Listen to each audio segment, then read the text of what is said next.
That's today we're going to review the Elder Scrolls V Skyrim. Alright, so our opinion on this game are fairly well, but there are some things that Bethesda could have done better.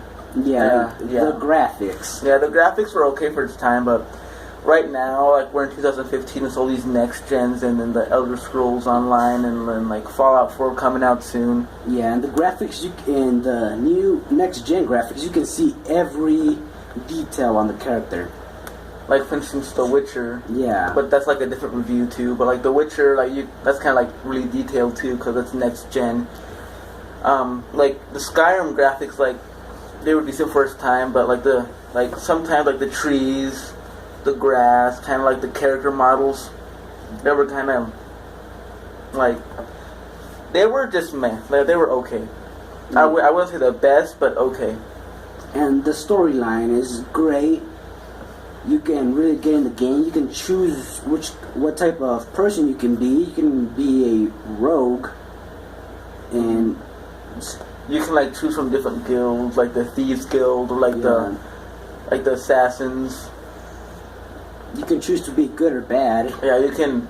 Technically, it's like Star Wars Old Republic, but Skyrim style. You create your own kind of story, your own unique character and everything. Yeah, and sometimes the part that I really liked also was the story, because you're Dovahking, you're the chosen guy that's you're when the dragons come back, you're supposed to kill the dragons and you absorb their souls and everything. You're the main person. There's nobody else helping you complete the quests. Yeah, and with the help of the Greybeards, they teach you how to use your gift, you know how to speak dragon tongue, and you can do shouts and everything Fushoda and all that stuff, and you use all that stuff to kill Alduin, technically the antagonist in the story. He's the one that kind of brought back all the other dragons, and there's this other dragon called Paarthurnax. He's the good dragon, the only good dragon in the story. Technically, he helps you defeat Alduin. Another thing are the characters and animals. The fact that they have super low hearing, and you can sneak up behind them, and they won't hear you. And the fact that if you kill a single animal or any person in the village, they will all go against you and attack you. Especially chickens. The animals were okay. They have a wide variety of animals, bears, yaks, wolves, yaks. Isn't it those weird bulls that hanging out in their farms? Chickens, deer, trolls, dragons, trolls, a whole bunch of other variety of NPCs. Not character NPCs like humans, animal NPCs, trolls and all those other ones.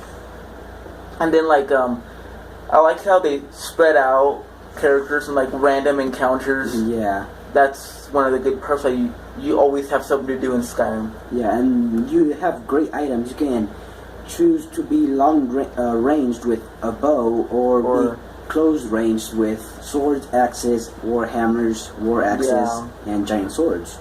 Yeah, giant swords. And you can that's one part. You can choose your class.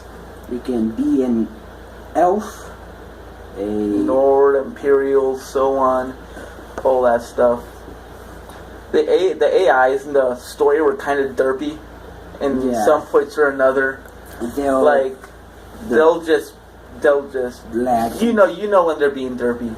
Their heads would just stretch out, and their bodies would be somewhere else. And sometimes glitches, that one glitch in Whiterun where you can go under the map and get all those chests and everything that have all the items inside of them. The glitches sometimes can ruin the game, or make it better, or sometimes they can just give you a good laugh. Yeah. Especially on PCs, you can do a whole bunch of glitches on PCs, or since you have access to the command console, you can do a whole bunch of other stuff, spawn a whole bunch of things. Spawn animals, make your own house. Yeah, with the Hearthfire DLCs, and they have a lot of DLCs that if you get bored of the actual plain game without DLCs, you can buy those DLCs and they'll add an entire new story to it. like the Hearthfire mod, like DLCs. You can build your own house and everything. Make your own stuff. Yeah. Place your own items. Yeah. Make yourself powerful at the beginning of the game. You can have a kid. You can have a kid. Yeah. And you can also have companions. Yeah, companions that follow you around. They follow you around. And the problem is that they sometimes will attract random people or main characters that will help you on a quest and kill them, and your quest is ruined. Yep. And then some game-breaking glitches, like you can't even talk to like the main storyline characters, or like the game just suddenly closes on you. Then you have to restart for the next last save point you got.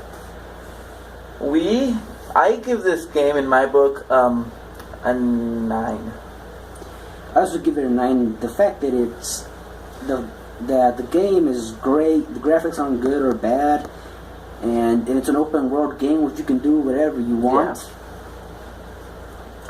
The thing that really took this thing down to a 9 was sometimes the glitches and like the AIs, like they could really ruin the game for you, really take away from the experience of going in a free roam world. Like there's just one glitch where you go in Markarth, yeah. Like the guards just won't stop bugging you. That happened to me. I had to restart my entire game from that. So like Bethesda could have like reviewed their game a little bit better, but like the glitches are really hard to do, or you have to like stumble upon them by accident and stuff like that. Yeah. So this is our review, and I'm Iggy. I'm Daniel. And we'll see you in the next one.